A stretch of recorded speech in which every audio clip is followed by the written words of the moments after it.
আচ্ছা, যিনি রয়েছেন অবশ্যই খুব পরিচিত মুখ, বাংলার খুব সুগন্ধে ভরা ফ্লেভার আছে তার মধ্যে খগেন মুর্মু। খগেন মুর্মু সাংসদ মালদা উত্তরের। আগে হয়েছে একদিন বানারহাটে কি হয়েছিল, তার শরীর বিধ্বস্ত, ক্লান্ত হয়েছিল, শাসকের হাতে আক্রান্ত হতে হয়েছিল। সামনে বিধানসভা নির্বাচন, রেলের রঙ্গমঞ্চ মঞ্চে এখানে আদিবাসী সমাজের একটা বিরাট সম্মেলন চলছে। আর যে সমাজ থেকে বিলং করেন খগেনদাকে আমি চিনি ব্যক্তিগত সাথে। খগেনদা আগের বার যে ইন্টারভিউ হচ্ছিল সেটা একটা আবেগঘন মুহূর্ত ছিল আপনার সঙ্গে আমার, কিন্তু আজকে আবেগঘন মুহূর্ত না গিয়ে একদম সামনে বিধানসভা নির্বাচন যেভাবে চলছে, যদিও অভিষেক বন্দ্যোপাধ্যায় বলেছে 2 তারিখ থেকে রাস্তায় নামবে বলেছে, অভিযোগ করছে ও তো বিভিন্ন ভ্যানে বসে থাকেন, মেকআপ টেকআপ নেন, বিভিন্ন টেন্ট ফেন্ট করেন, আর এসআইআর নিয়ে কার্যত তিনি ঝাঁপিয়ে পড়ছেন। এটা মেকআপ ভ্যান কালচার, সেটা তো আমি যাচ্ছি না, উনি অনেকে অভিযোগ করছে। এসআইআরে যে কটা মৃত্যু হচ্ছে, মানে ওরা বলছে সব নাকি এসআইআর, কেউ হার্ট অ্যাটাক, কেউ মারা যাচ্ছে, সব এসআইআর আতঙ্ক চালিয়ে যাচ্ছে। আপনি 2011-র আগে এক সময় এখানে মমতা ব্যানার্জিকে দেখেছেন। উনি যত যেখানে যারা মারা যেতেন সবটাই হচ্ছে তৃণমূলের কর্মী, তৃণমূল হচ্ছে যা তাদেরকে খুন করা হচ্ছে। ওই সময়ে মৃতদেহ নিয়ে উনি মিছিল করতেন, নাটক করতেন। তো ওনার কাজটাই হচ্ছে নাটক করা। তৃণমূল কংগ্রেসের তো প্রকৃত যে মানুষের সমস্যা বা এখানকার যা অ্যাকচুয়ালি মানুষ কি কি বিষয়েতে তারা শিকার হচ্ছেন, আক্রমণের শিকার হচ্ছেন, তারা যে অন্যায়ের শিকার হচ্ছেন, অত্যাচারের শিকার হচ্ছেন, এইসব বিষয়গুলো নিয়ে একবারও তৃণমূল কংগ্রেস চিন্তিত না। তৃণমূল কংগ্রেসের সুপ্রিমো রাজ্যের মুখ্যমন্ত্রী তিনিও এই ব্যাপারেতে চিন্তিত না। তিনি শুধু হচ্ছে তার চেয়ার কি করে দখল, মানে তার সুরক্ষিত থাকবে, মানুষ চলে যাক, মানুষ ভেসে যাক, মানুষ সর্বশান্ত হয়ে যাক, এটা হচ্ছে যে তার কোনো রকম মাথা ব্যথা নেই। শুধু মাথা ব্যথা হচ্ছে কি করে আমার নিজের চেয়ারটাকে সুরক্ষিত রাখবো। এটাই এই সমস্ত সব বলছেন এখন, যে আজকে যত রকমের হচ্ছে মিথ্যা কথা, মিথ্যাচার করা, মানুষকে ভুল বুঝানো, বিভ্রান্ত করা, এটাই হচ্ছে তৃণমূল কংগ্রেসের এখন সংস্কৃতি। অন্য কোনো কাজ নেই। এখন নির্বাচন, তো নির্বাচনের আগে অনেক আবল তাবল বকবেন। যেমন এসআইআর শুরু হয়েছে, উনি বললেন এসআইআরে কেউ আপনারা নাম পূরণ করবেন না, পশ্চিমবাংলায় এসআইআর হতে দেব না। কেউ বলছে এখানে তৃণমূল কংগ্রেসের দেখবেন যে মন্ত্রীরাও রাস্তায় নেমে অনেক কথা বলেছেন, বিধায়করা বলেছেন, মমতা ব্যানার্জি নিজেও বলেছেন যে দরকার হলে দিল্লি তারা হচ্ছে সেখানে ওখানে লক্ষ লক্ষ মানুষকে নিয়ে গিয়ে দিল্লিতে তারা ওখানে নির্বাচন কমিশনের অফিস তারা ঘেরাও করবেন। আর পশ্চিমবাংলায় হচ্ছে রক্তের বন্যা বইয়ে দেওয়া হবে, এখানে সমস্ত কারো হাত কেটে দেওয়া হবে, পা কেটে দেওয়া হবে, বিজেপির এই সমস্ত চক্রান্ত, এই সমস্ত বলেছে। এটা তো কোনো বিজেপির কাজ না, এটা তো নির্বাচন কমিশন। তিনি একটা নিয়মের মধ্যেই হচ্ছে, 2002-এ হয়েছে, এখন 12টা রাজ্যে হচ্ছে। সুতরাং 12টা রাজ্যে এটা চলছে, বিহারে হয়েছে, তো সেখানে তো সুন্দরভাবে হয়েছে, কোনো রকম কোনো সমস্যা হয়নি। নির্বাচন হয়েছে, নির্বাচনে ওখানকার বিরোধীরা ধরাশায়ী হয়েছে। ওখানে আমাদের ভারতীয় জনতা পার্টি এবং ওখানকার এনডিএর যা কার্যকর্তা বা ওখানকার তাদের যে একটা যে ধারণা ছিল, মানে বিহারের নির্বাচন নিয়ে আগে মানুষের মধ্যে একটা আতঙ্ক ছিল যে বিহার মানে হচ্ছে যে নৈরাজ্যের বাতাবরণ, সে বিহারকে কার্যত পাল্টে দিয়েছে। আমি যেটা শুরু করেছিলাম যে মেকআপ ভ্যানে বসে থাকা আর হচ্ছে বিভিন্ন টেন্ট থাকা, সামনে হাজার হাজার পুলিশ ঘিরে থাকবে, এ রাজ্যে তৃণমূল কংগ্রেস সাধারণ সম্পাদককে ঘিরে রাখবে, তিনি রাজপথে নামবেন বলছেন। তো এই কালচার পশ্চিমবঙ্গে আপনি কোন দেখেছেন? পশ্চিমবাংলায় তো এখন এটাই আমরা যা দেখছি, তাতে তৃণমূল কংগ্রেসের যে এখন হচ্ছে যে কি বলবো, পিসি ভাইপো, পিসি বড় না ভাইপো বড়, এটা তো একটা আছেই। তারপরে এখানে এক সময় আমরা দেখেছি যে তিনি একটা জাগরণ যাত্রা করেছেন, এই সমস্ত করেছেন পশ্চিমবাংলাতে, তাতেও কোনো ফল হয়নি। ওখানে যেখানে যেখানে তিনি যাত্রা করেছেন, ওই যাত্রাতে লক্ষ লক্ষ কোটি কোটি টাকা খরচ করেছেন। টাকাটা কোথার থেকে এসছে জানি না। এতে বুঝতেই পারছেন যে এখানে সরকারি টাকা সমস্ত হচ্ছে এরা সমস্ত অপচয় করছেন।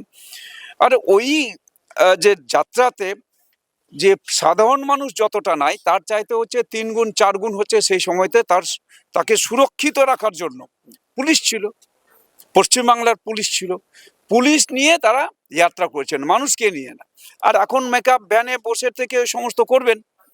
তো মমতা ব্যানার্জি এবং এখানে হচ্ছে অভিষেক বন্দ্যোপাধ্যায়, তাদের অ্যাকচুয়ালি পায়ের তলার মাটি সরে গেছে।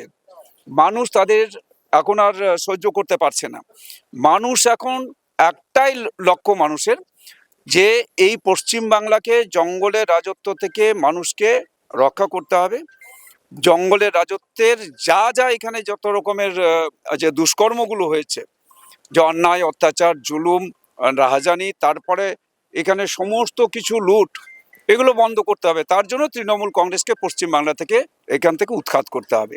খগেনদা, আপনি যেখানে বিলং করেন একসময় রাজধানী ছিল, বাংলার রাজধানী ছিল গৌড়, এবং গৌড় মানে আচ্ছা মালদা মানে হচ্ছে বিখ্যাত রাজনৈতিক সমাবেশ আছে, রাজনৈতিক সৌহার্দ্য আছে, কিন্তু মালদা জেলা কার্যত শাসক দলের যেভাবে একটার পর একটা দুর্নীতি আর একটার পর ঘটনা ঘটছে, আর পুলিশের ভূমিকা, আর পাশেই চপাইগঞ্জ মহদীপুরে বর্ডারে যা ঘটনা ঘটছে, এ তো মিলিঝুলি চলছে গোটা বিষয়টা মালদার।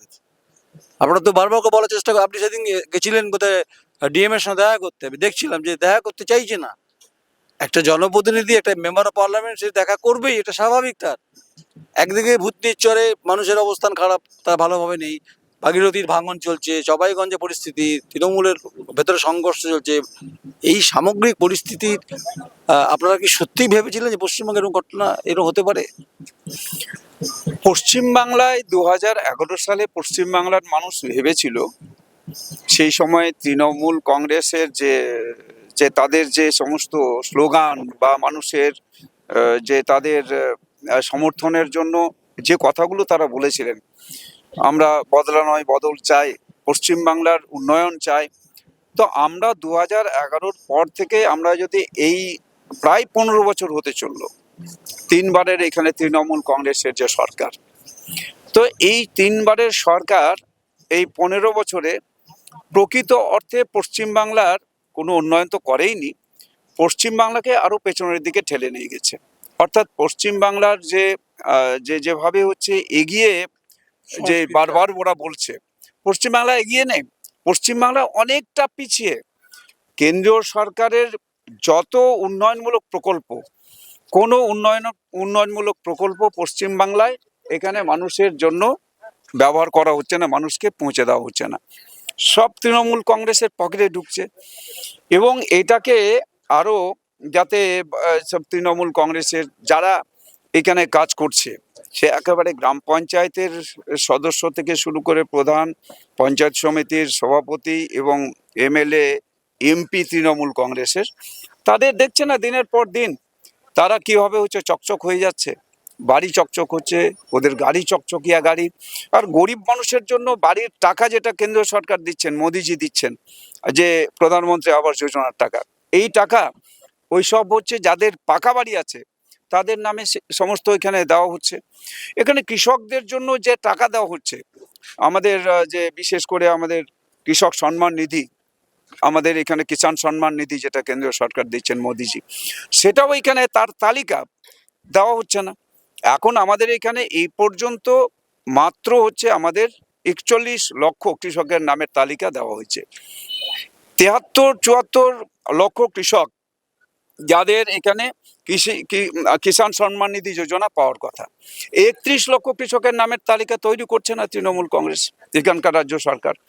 অর্থাৎ এই যে সমস্ত হচ্ছে যে বঞ্চনা পশ্চিমবাংলায় আছে, এই বঞ্চনাকে ঢাকা দেওয়ার জন্য এই সমস্ত নানান রকম তারা ছক তৈরি করছেন, মানুষকে ভুল বুঝানো।